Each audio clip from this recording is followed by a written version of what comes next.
4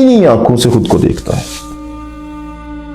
اللہ تعالیٰ کی ذات انہی آنکھوں سے تمہارے ہی دل میں خود کو دیکھتا ہے. اتنا بڑا مقصد پورا کرنے کے لیے اللہ تعالیٰ کی ذات نے تمہیں خلق کیا. آج کے لیے اتنے. جزاک اللہ خیر.